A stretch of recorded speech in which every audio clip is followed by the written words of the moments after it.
Assalamualaikum warahmatullahi wabarakatuh. Selamat datang sahabat semua. Mari sejenak kita tarik napas dalam-dalam, tenangkan pikiran dan hati untuk sama-sama menyelami sebuah kajian visual tentang etika dan tanggung jawab. Anda tahu, dalam keseharian kita sering banget sibuk berlari dari satu peran ke peran lain. Kadang kita jadi pekerja, kadang pengusaha, kadang pemimpin, atau minimal pengambil keputusan di rumah tangga kita sendiri. Tapi pernah nggak sih kita benar-benar sadar kalau setiap peran duniawi yang kita jalani ini sebenarnya punya bobot pertanggungjawaban spiritual yang luar biasa berat? Nah, hari ini kita akan membedah hal tersebut secara mendalam, santai namun tetap menenangkan. Perjalanan kajian kita hari ini akan melewati 5 titik perhentian. Kita akan mulai dari makna tanggung jawab dalam muamalah, lalu mengenal 3 golongan hakim, mengungkap siapa saja musuh Allah di kiamat, memahami ancaman bagi pemimpin culas, dan pada akhirnya kita akan menutup semua ini dengan sebuah introspeksi diri. Kita masuk ke perhentian pertama. Tanggung jawab dalam muamalah, keadilan di setiap peran. Seringkali kita terjebak dalam pemikiran bahwa ajaran agama itu ya urusannya cuma di atas sejadah atau di dalam masjid. Padahal kenyataannya, agama justru mengikat sangat kuat saat kita sedang duduk di meja kantor, bernegosiasi di pasar, atau memimpin rapat. Muamalah ini menuntut satu hal yang mutlak, keadilan, di ranah manapun kita berada.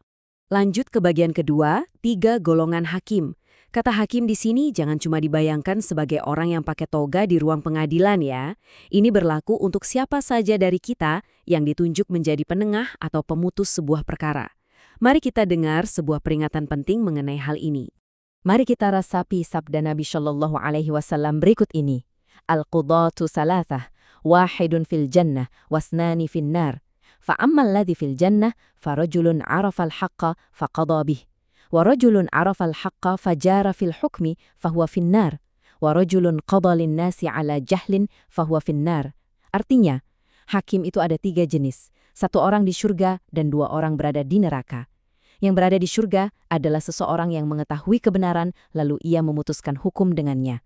Kemudian, seseorang yang mengetahui kebenaran namun ia berlaku zalim dalam keputusannya, maka ia di neraka. Dan seseorang yang memberikan keputusan untuk manusia dengan kebodohan atau tanpa ilmu, maka ia juga di neraka. Kalau kita pikir-pikir, statistik dari hadis tadi itu sejujurnya sangat menakutkan loh. Coba bayangkan, 2 dari 3 jenis pemegang keputusan pada akhirnya terjerumus ke dalam kebinasaan. Berarti kan mayoritas dari mereka yang diberi amanah untuk memutus perkara itu justru gagal total. Pertanyaannya sekarang, kenapa hal ini bisa terjadi? Apa sih yang membedakan kelompok kecil yang selamat ini dibandingkan dengan mayoritas yang binasa tadi? Bedanya ternyata sangat jelas. Sang penengah yang selamat adalah dia yang tidak cuma sekedar pintar atau punya ilmu, tapi dia punya integritas dan keberanian moral untuk berlaku adil sesuai ilmunya tersebut. Nah, sementara yang gagal, mereka ini melakukan kesalahan fatal yang ironisnya gampang banget kita temui sehari-hari. Golongan gagal pertama, dia sebenarnya tahu kebenaran. Dia paham aturannya, tapi memilih untuk zalim. Mungkin karena ada suap, dorongan orang dalam, nepotisme, atau sekedar ego pribadi. Lalu golongan gagal kedua. Dia ini nggak tahu apa-apa, kurang literasi soal masalah yang dihadapi, tapi nekat dan sok tahu, membuat keputusan yang akhirnya merugikan banyak orang. Jadi, baik itu pengkhianatan dari orang yang berilmu, maupun kebodohan dari orang awam yang berkuasa, keduanya sama-sama berujung pada kehancuran.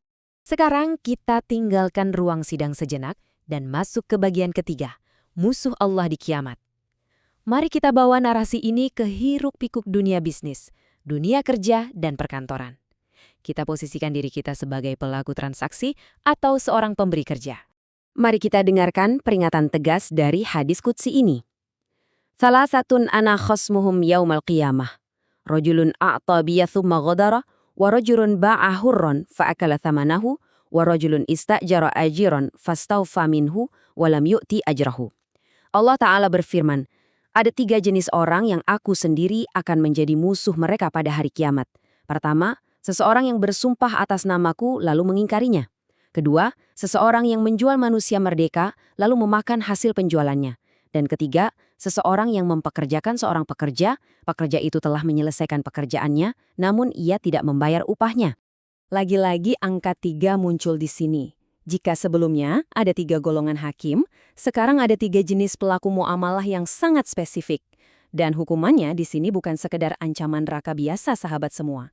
Bayangkan ini, sang pencipta alam semesta memposisikan dirinya secara langsung sebagai musuh, sebagai lawan yang akan menuntut ketiga orang ini di pengadilan hari kiamat kelak. Ini adalah sebuah realitas yang semestinya bikin siapapun dari kita merinding dan berhati-hati dalam berbisnis. Siapa saja sih ketiga orang ini? Yang pertama, orang yang gampang banget bawa-bawa nama Tuhan untuk berjanji atau bersumpah. Tapi, ujung-ujungnya berkhianat. Dia mempermainkan nama penciptanya demi cuan sejenak. Yang kedua, pelaku perdagangan manusia yang merenggut kebebasan asasi orang lain. Nah, yang ketiga ini, mari kita benar-benar fokus di sini.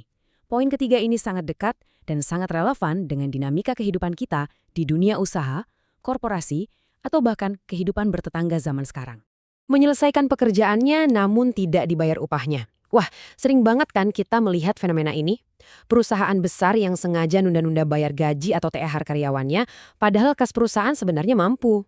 Atau kontraktor yang tiba-tiba hilang di telan bumi tanpa membayar keringat tukang bangunannya. Atau mungkin bos yang semena-mena memotong hak buruhnya dengan berbagai alasan yang nggak masuk akal. Peringatan dari masa lalu ini menembus zaman, langsung mengarah ke leher para manajer, pemilik bisnis, atau siapa saja yang saat ini memegang hak keringat orang lain. Ingat ya, menahan hak pekerja itu bukan sekedar pelanggaran kontrak di atas kertas bermeterai. Itu adalah deklarasi perang terbuka melawan Tuhan. Kita melangkah ke bagian keempat, ancaman bagi pemimpin culas. Tanggung jawab ini ternyata semakin membesar seiring dengan skala wewenang yang kita pegang hingga berujung pada puncak kepemimpinan. Dengarkan baik-baik hadis riwayat Imam Muslim ini. Ma min abdin yastara'ihillahu ra'iyatan yamutu yauma yamutu wa huwa ghashishun li ra'iyatihi illa harramallahu alaihil jannah. Sabda Rasulullah, tidaklah seorang hamba yang diberi amanah oleh Allah untuk memimpin rakyatnya, lalu ia mati pada hari kematiannya dalam keadaan menipu atau mencurangi rakyatnya, niscaya Allah mengharamkan surga atasnya. Ada satu kata yang harus kita garis bawahi di sini, ghasyus. Ini berarti menipu, culas, atau curang. Dan tolong, jangan mengira posisi pemimpin di sini itu maknanya sempit, seolah-olah cuma buat presiden, gubernur, atau menteri saja. Sama sekali tidak. Kalau Anda ini seorang kepala cabang, direktur operasional, ketua panitia sebuah acara, atau bahkan sekedar kepala keluarga sekalipun, lalu Anda sengaja menutupi kebenaran, memanipulasi kebijakan untuk ngisi dompet sendiri, dan mati sebelum sempat bertobat dari keculasan itu, ancamannya sangat absolut. Diharamkan baginya surga. Amanah kepemimpinan itu bukan sebuah keistimewaan untuk dipamerkan, sahabat semua. Ia adalah jalan yang luar biasa licin menuju kebinasaan kalau kita tidak hati-hati menjaganya. Akhirnya, kita sampai di bagian kelima, introspeksi diri dan penutup.